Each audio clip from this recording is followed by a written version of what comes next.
The natives have a legend about those only capable of the worst. It's to possess those who had cannibals first in the dreams. Tempat yang Anda lihat sekarang adalah tempat di mana psikopat dan kanibal tidak boleh menginjakkan kaki. Karena ada suatu cerita legenda yang diyakini oleh penduduk sekitar, ketika roh jahat setempat merasa lapar, maka ia akan keluar untuk merasuki orang yang doyan makan daging sesamanya. Sebagai pertanda, akan muncul mimpi aneh, mengerikan, menakutkan pada orang yang akan menjadi mangsa. Tak usah banyak-banyak bacot, mari kita langsung masuk ke filmnya. Dan inilah Celotmed.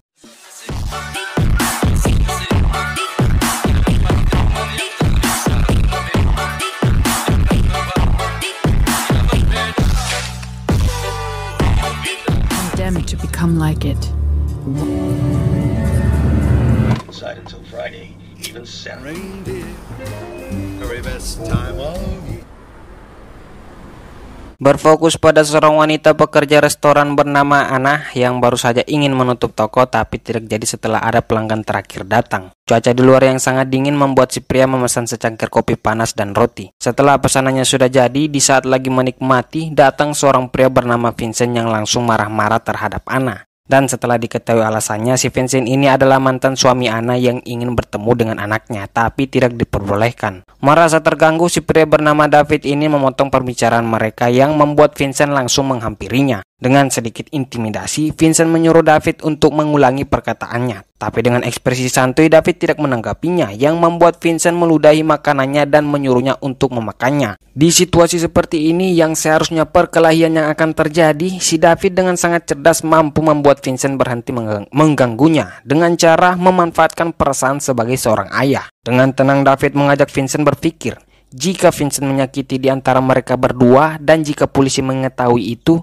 maka itu akan membuat dia semakin dijauhkan sama anaknya. Karena ternyata alasan dia juga tidak bisa bertemu anaknya karena itu sudah keputusan hakim akibat kebiasaan buruk Vincent yang mabuk-mabuk. Itu bisa dirubah jika Vincent mau berubah menjadi Superman, tapi itu kembali pada dirinya sendiri. Yang intinya jika Vincent memukuli David, maka dia dipastikan akan tidak bisa bertemu anaknya seumur hidup. You're lucky I'm in a good mood tonight. Vincent pun pergi dan meninggalkan sedikit pelampiasan dengan cara merusak kaca spion milik David. Meminta maaf atas kelakuan Vincent, Anna memberitahu dulunya David adalah orang yang baik. Setelah itu mereka berdua ngobrol satu sama lain tanpa ada satupun orang yang berkeliaran karena tengah malam dan cuaca yang sudah mulai memburuk. How would you like your steak? Rare. Sampai saat waktu disingkat dan langsung memperlihatkan Vincent pulang dan habis memperbaiki kaca spionnya menggunakan lakban. Sampainya David di pom bensin, kita beralih ke Vincent yang ternyata masih ingin melanjutkan masalah tadi. Dia mulai mengikuti David dan sekarang lagi memantau pergerakannya. Di saat ingin beraksi, polisi setempat tiba-tiba datang yang membuat dia menunggu sejenak. Saat David sudah jalan, Vincent mengikutinya secara terang-terangan yang membuat David langsung menyadarinya dan memperlaju mobil hingga Vincent ketinggalan jauh sampai lampu mobil tidak terlihat. Di kesempatan itulah David mengelabui Vincent dengan cara belok mendadak dan langsung mematikan lampu mobilnya.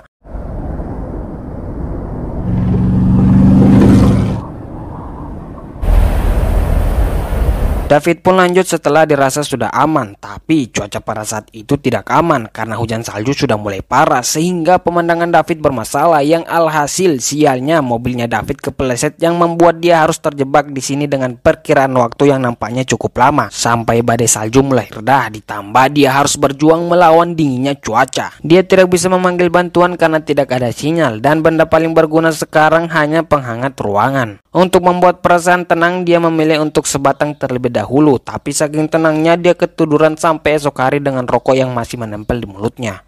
Setelah bangun, dia memutuskan keluar jalan-jalan dengan maksud untuk menghirup udara segar dan melihat pemandangan cewek seksi. Tapi setelah membuka bagasi, ternyata Anna telah diculik. Entah apa tujuannya, tapi saya kira David ini adalah orang yang baik, cuy. Don't go anywhere. Meninggalkan Anna, dia pun berjalan pakai mata sampai di mana dirasa sudah jauh dan belum ada sinyal. Dia pun memutuskan untuk kembali. Beberapa menit sebelumnya di bagasi setelah David pergi dengan susah payah, akhirnya Anna berhasil melepaskan ikatan cinta itu. Bahkan berhasil keluar dari bagasi. Tapi di saat lagi kabur, lebih berbahaya cuaca di luar dibanding di dalam mobil. Jadi dengan terpaksa dia memilih untuk kembali. Kembali ke David, dia yang sedang menuju ke mobil tiba-tiba terjatuh yang membuat kakinya patah. Dengan cara merangkak sambil berteriak kesakitan, dia kembali ke mobil dengan darahnya yang berjatuhan seperti sirup DHT. Tepat di waktu yang bersamaan Anna memeriksa barang si David dan menemukan lakban berserta cairan yang David gunakan saat menculiknya. Mendengar suara jelas David berteriak kesakitan, dia langsung cepat-cepat bersembunyi. David pun masuk dan langsung menghangatkan tangannya, lalu mengobati lukanya yang terlihat di situ tulangnya lari salah. Setelah dia menyadari jika barangnya telah dibuka, tiba-tiba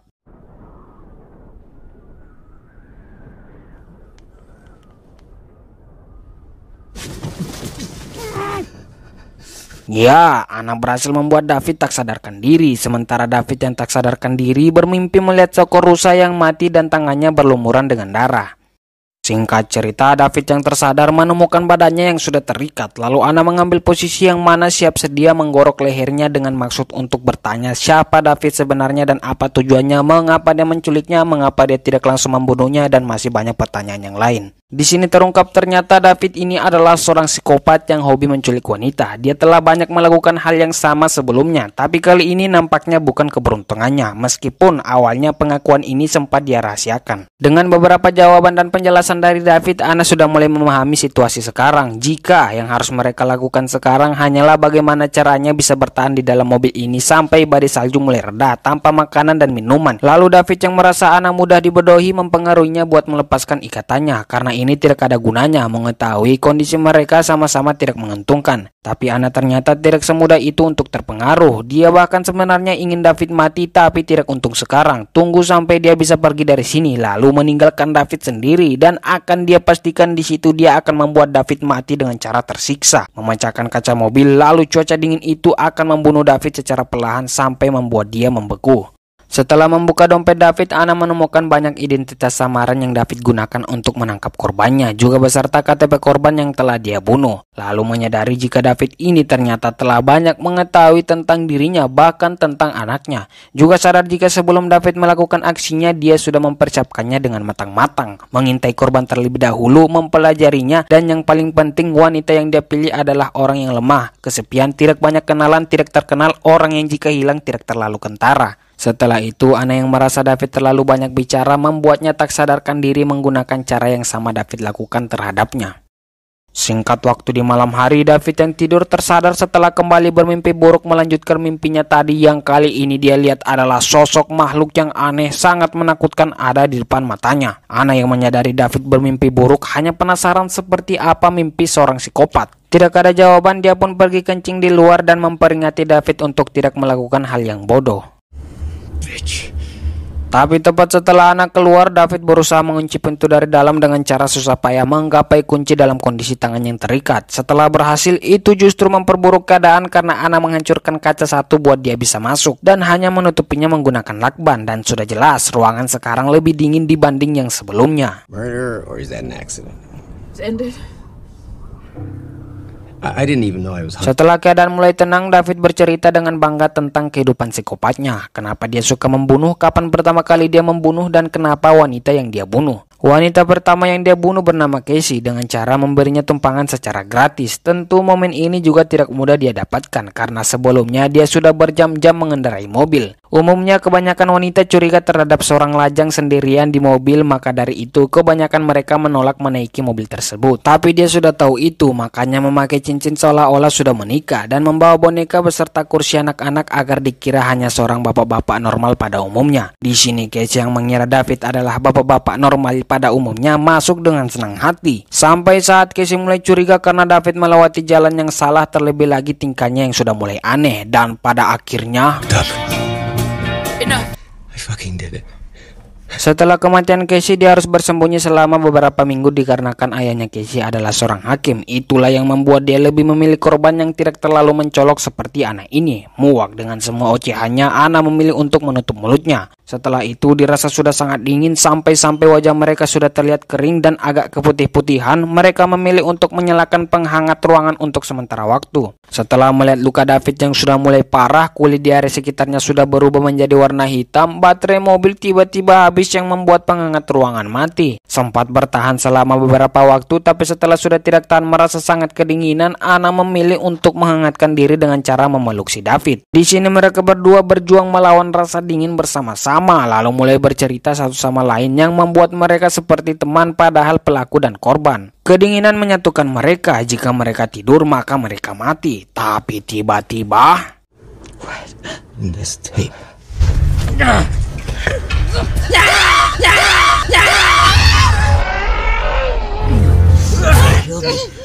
ya, David berhasil melepaskan diri dan sifat aslinya keluar yang langsung membuat Anna tak berdaya. Dan terkuak juga jika sebenarnya David tak hanya suka membunuh saja, tapi dia juga doyan memakan sesama manusia. Dan tak lama setelahnya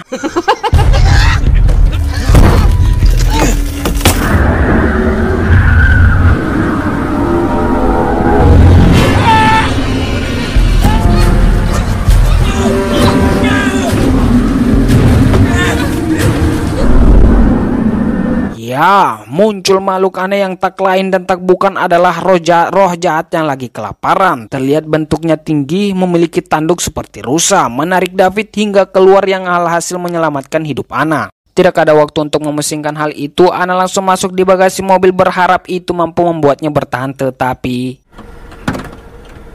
sekali lagi, ya, setelah badai selesai, Anna ditemukan sudah meninggal dalam kondisi badan yang membeku. Kaget saya cuy. Dengan semangat bertahan hidup mengingat anaknya yang di rumah masih kecil menunggu kedatangannya, ternyata Anna berhasil bertahan hidup. A few more days to Christmas. Tamat.